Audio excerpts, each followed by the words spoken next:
Oh my God, they found a cure for the virus. April Fools! Hey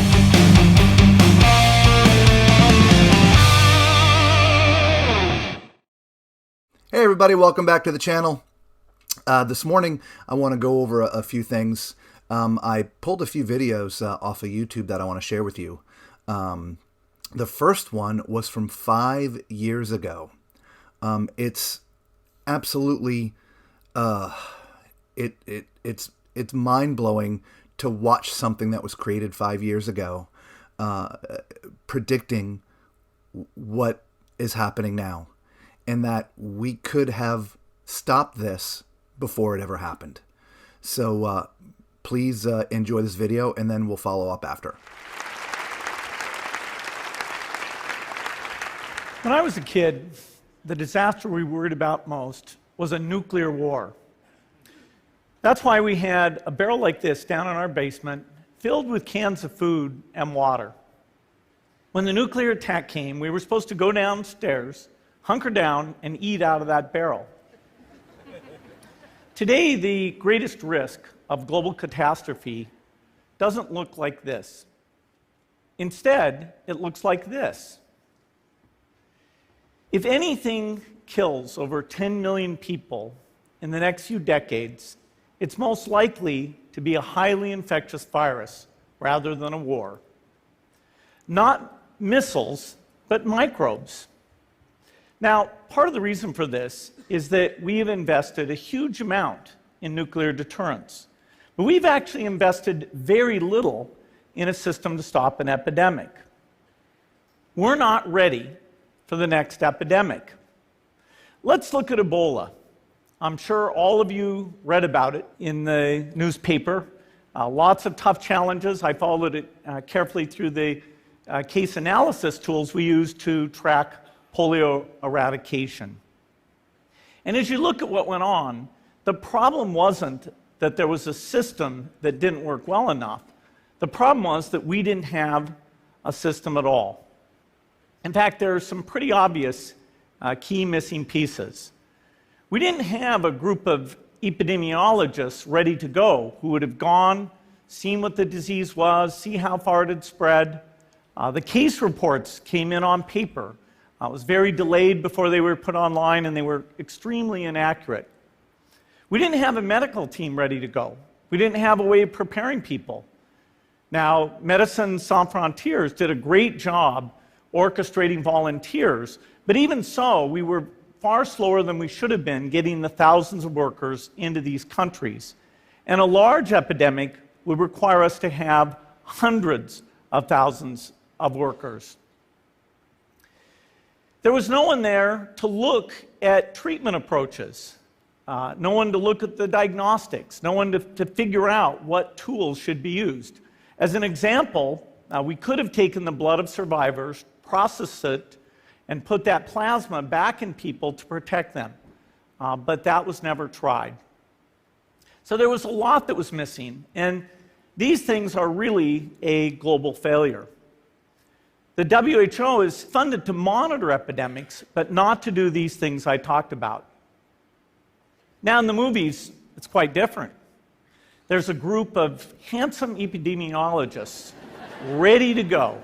They move in, they save the day, but that's just pure Hollywood. The failure to prepare could allow the next epidemic to be dramatically more devastating than Ebola. Let's look at the progression of Ebola over this year. About 10,000 people died, and nearly all were in the 3 West African countries. There's 3 reasons why it didn't spread more. The first is there was a lot of heroic work by the health workers. They found the people and they prevented more infections. The second is the nature of the virus. Ebola does not spread through the air. And by the time you're contagious, most people are so sick that they're bedridden. Third, it didn't get into many urban areas, and that was just luck. If it had gotten into a lot more urban areas, the case numbers would have been much larger. So next time, we might not be so lucky. You can have a virus where people feel well enough while they're infectious that they get on a plane or they go to a market.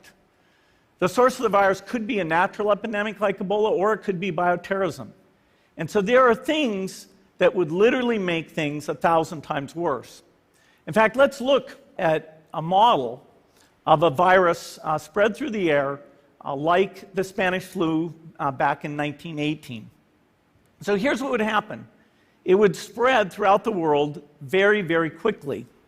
And you can see there's over 30 million people die from that epidemic. So this is a serious problem. We should be concerned. But in fact, we can build a really good response system. We have the benefits of all the science and technology that we talk about here. We've got cell phones to get information from the public and get information out to them. We have satellite maps where we can see where people are and where they're moving. We have advances in biology that should dramatically change the turnaround time to look at a pathogen and be able to make drugs and vaccines that fit for that pathogen. So we can have tools, but those tools need to be put into an overall global health system, and we need preparedness. The best lessons, I think, on how to get prepared are, again, what we do for war.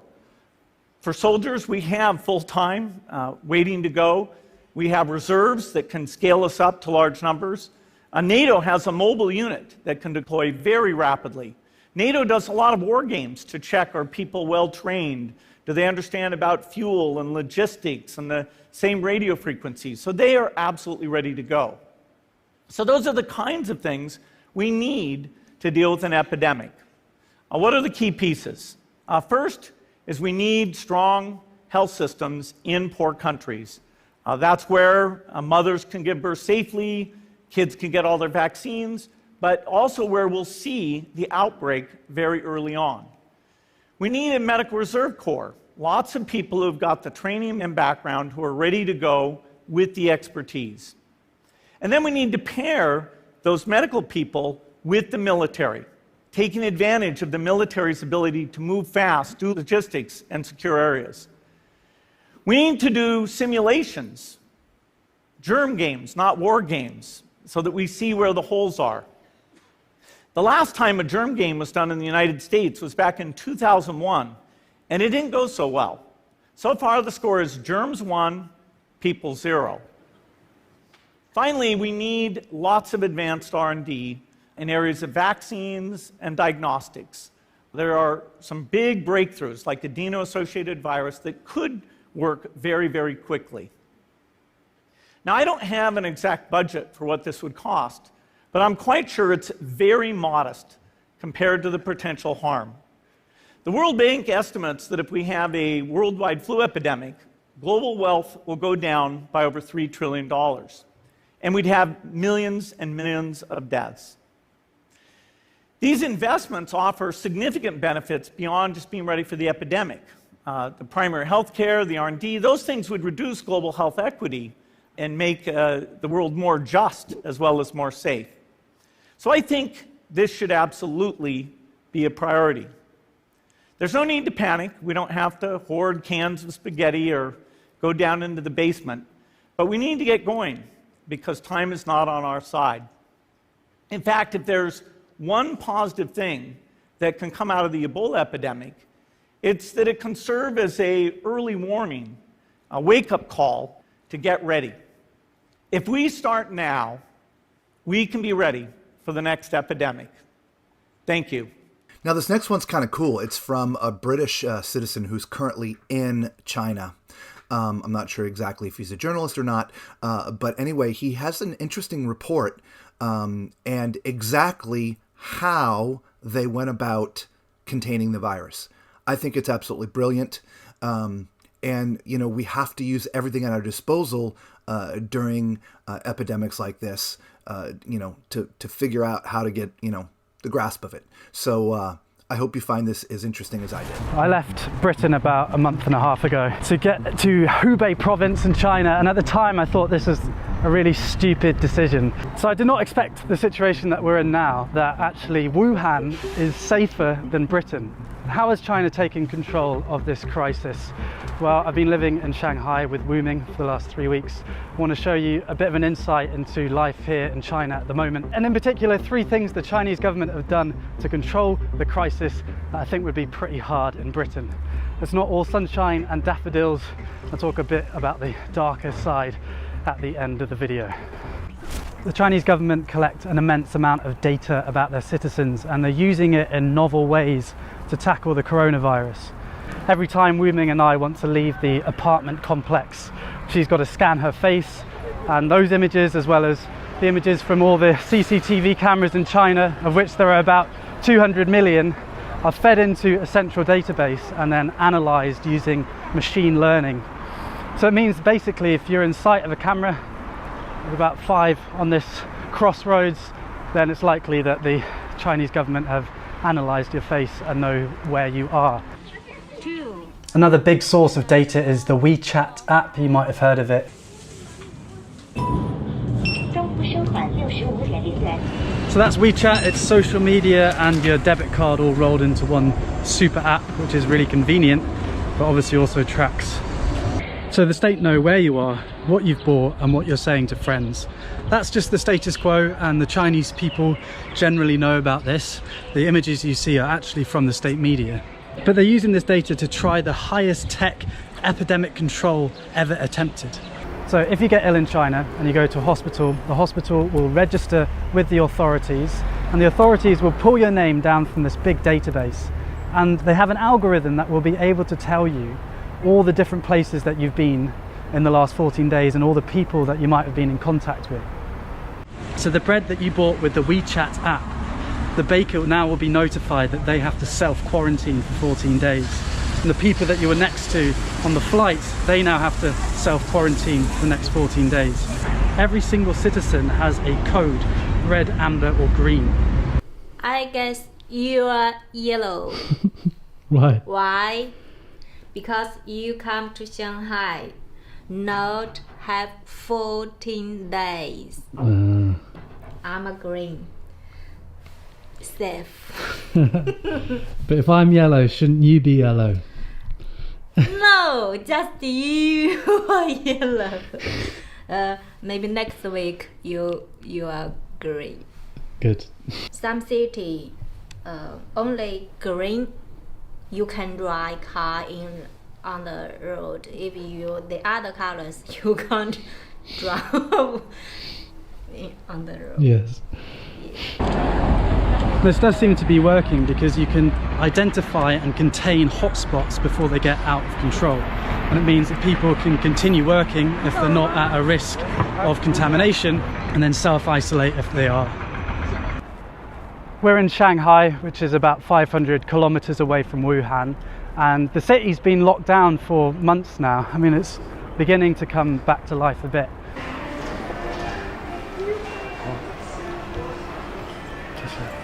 Last time I was here, there was basically no one here, so it's good the city's beginning to open up a bit. But generally you're not allowed to eat in the restaurants, you're allowed to buy takeaway, but you're not allowed to sit down and eat. The crisis has been a massive cost to the Chinese economy. They've taken the hit early on and hoping to reopen now most of the country. And any flight coming into the country is screened. We've been waiting in Shanghai airport for about 2 hours now. We'll get there eventually.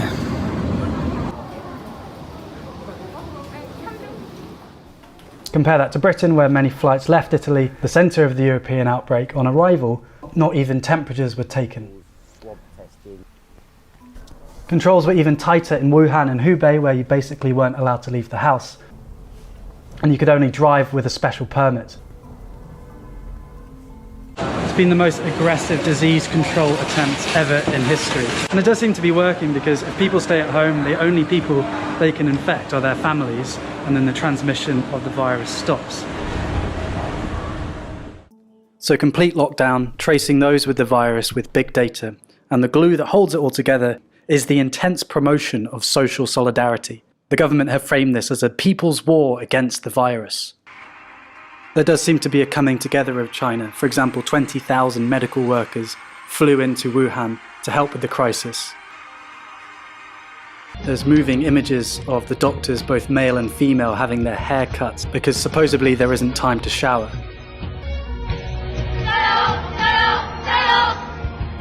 These messages of solidarity are all over social media and big adverts like these. 加油中国 We do it.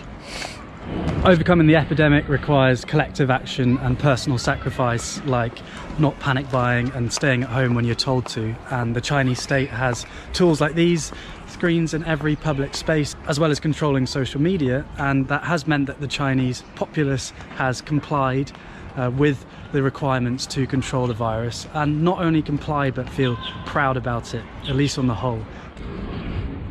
Comparing these bold actions of the Chinese state against Britain's response, which has been wash your hands, it could make Western democracies look impotent. In this time of crisis, where I'm worrying about my loved ones like I imagine you are, I hope that we can get through this, and I hope that we remember our values, the values of freedom and mutual respect. Historically and today, these aren't the norm, and so they're precious. Now, as an interesting follow-up to that article, last night, at about 3 o'clock in the morning, I get this article emailed to me. And I'm just going to read to you just a little bit of it, okay? It says, if Chinese government authorities are to be believed, the new coronavirus, thought to have originated within the city of Wuhan in 2019, has largely run its course. And contrary to worst-case estimates, only a few thousand people died from the COVID-19 disease. Okay? Of course, the Chinese regime can't exactly be trusted completely, as virtually all official information coming out of the country is carefully controlled propaganda designed to promote the Communist Party's preferred narratives, with information that reflects unfavorably on the regime is being suppressed or countered. However, it appears that one particular piece of official information slipped past the censors and might contradict the official death toll from the coronavirus. An unfathomable and difficult to explain decline by about 21 million in the number of mobile phone users in China. Okay? Now, this is a report by The Times. All right? First, I'm not going to read the whole article, but basically, everything is China, and China is done by mobile phone.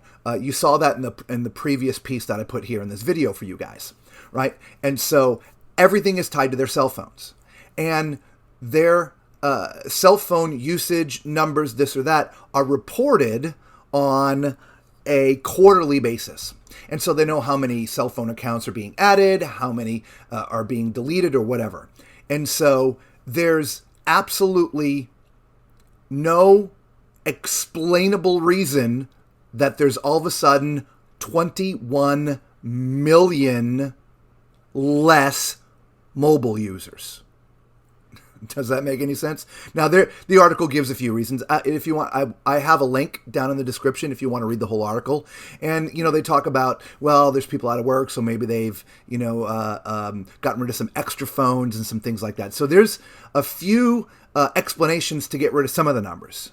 But considering what's going on in New York and how fast it's exploding there, and then considering how densely packed China is, the fact that they only had 3,000 deaths seems hard to believe. Anyway, I hope you like all the information I brought to you today. Please like and subscribe to the channel. We're here for you guys. Always leave some comments. Let us know what you're thinking about out there. And if you want us to talk about something specific, again, let us know. Hope you have a great day. Be safe. And we'll see you tomorrow.